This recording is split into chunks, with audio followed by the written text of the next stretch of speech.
Good evening students. आज हम exercise 8.2 के रिमेनिंग क्वेश्चंस ले रहे हैं। उसमें फर्स्ट क्वेश्चन है हमारे पास, one purchased a hair dryer for ₹5400 including 8% VAT. एक ने हेयर ड्रायर परचेज किया 5400 का, जब वैल्यू एडेड टैक्स कितना लगा है 8%। आपको प्राइस फाइंड आउट करनी है बिफोर वैट वाज एडिड, जब हमारे पास जो टैक्स है वो ऐड नहीं था तब की प्राइस आपको फाइंड आउट करनी है। तो सोल्यूशन में क्या आएगा, इसमें कॉस्ट प्राइस हमें गिवन है, कितनी है कॉस्ट प्राइस ₹5400। देन हमारे पास वैल्यू एडेड टैक्स कितना है 8%। अब हम ले लेते हैं, हमें क्या करना है, प्राइस फाइंड आउट करनी है when before VAT was added. Let cost price before VAT was added, जब ये ऐड नहीं था तब की कॉस्ट प्राइस ले लो 100 है। After including value added tax, जब ये ऐड हुआ हमारे पास तब ये कितनी बन गई 100 + 8 which is equal to 108। Let cost price, उधर विजिबिलिटी नहीं है तो हम इधर को लिखते हैं, let cost price before adding VAT is ₹100. After including VAT कितनी हो जाएगी 100 + 8 दैट इज 108 रुपीज। अब क्या है हमारे पास, लेट प्राइस आफ्टर, लेट रहने दो, price after including VAT is 108। ठीक है, प्राइस वैट के बाद कितनी है 108। देन ओरिजिनल प्राइस कितनी थी हमारे पास, then original price is ₹100। Price after including VAT is if ₹1, then original price कितनी आएगी 100/108। अब price after including VAT is, अगर हमारे पास कितनी है 5400, तो ओरिजिनल प्राइस हमें फाइंड आउट करनी है दैट इज 108 इंटू 5400। कितने पे जाएगा ये हमारे पास 3 पे, 3 3 सा 9, 1 3 6 18, 3 1 सा 3, 3 8 सा 24, 0। नेक्स्ट ये चला जाएगा हमारे पास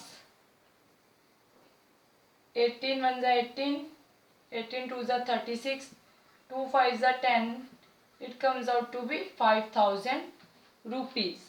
तो हमारे पास जो प्राइस आएगी बिफोर एडिड टैक्स वो कितनी है, दैट इज 5000 रुपीज। अब देखिए नेक्स्ट क्वेश्चन ले रहे हैं हम इसी का। नेक्स्ट है हमारे पास,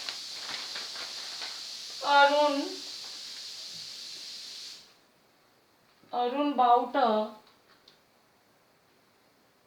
पेयर ऑफ स्केट्स, स्केटिंग वाले उसने शूज लिए हैं। ठीक है, क्या है उसमें, सेकंड क्वेश्चन देखिए, Arun bought a pair of skates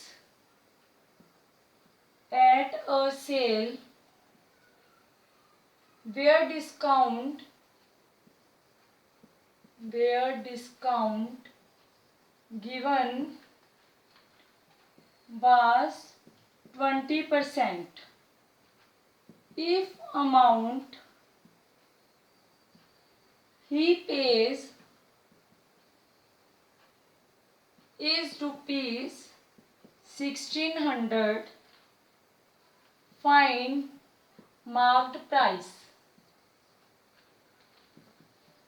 अब क्या है इस क्वेश्चन में हमारे पास,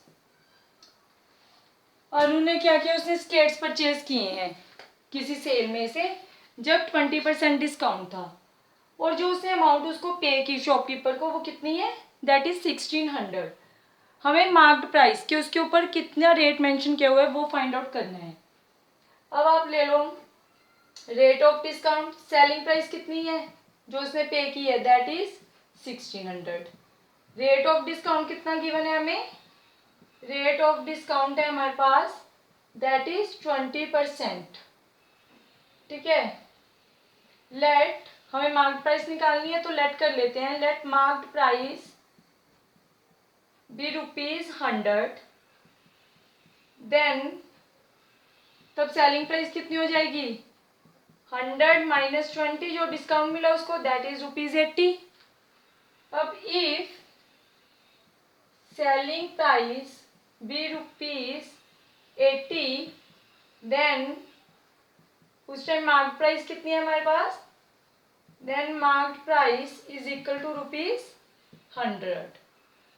अब अगर सेलिंग प्राइस हमारे पास कितनी है 1 है तो मार्क्ड प्राइस कितनी आएगी 100/80। नाउ सेलिंग प्राइस कितनी गिवन है हमें, इट इज 1600, तो मार्क्ड प्राइस कितनी हो जाएगी हमारे पास 100/80 इंटू 1600, 8 2 जा 16, it comes out to be 2000।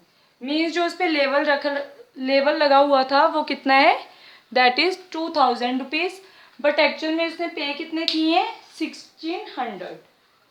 अब देखिए नेक्स्ट हमारे पास है एक्सरसाइज 8.3, एक्सरसाइज 8.2 यहाँ पे कंप्लीट हो रही है।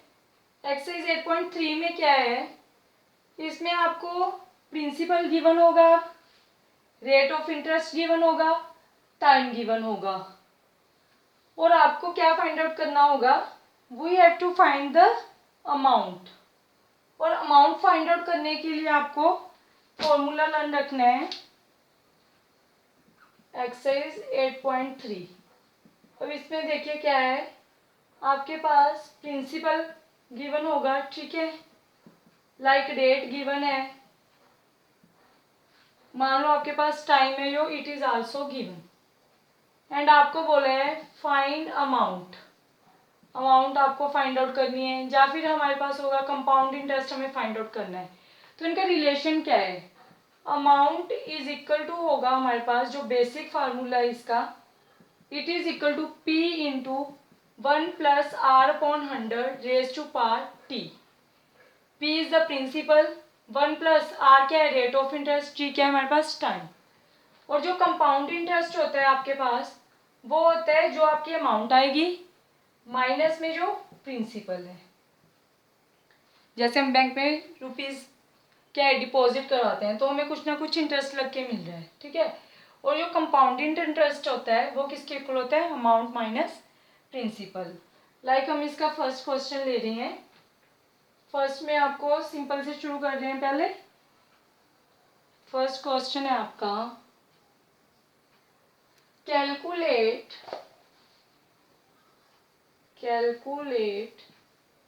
amount and compound interest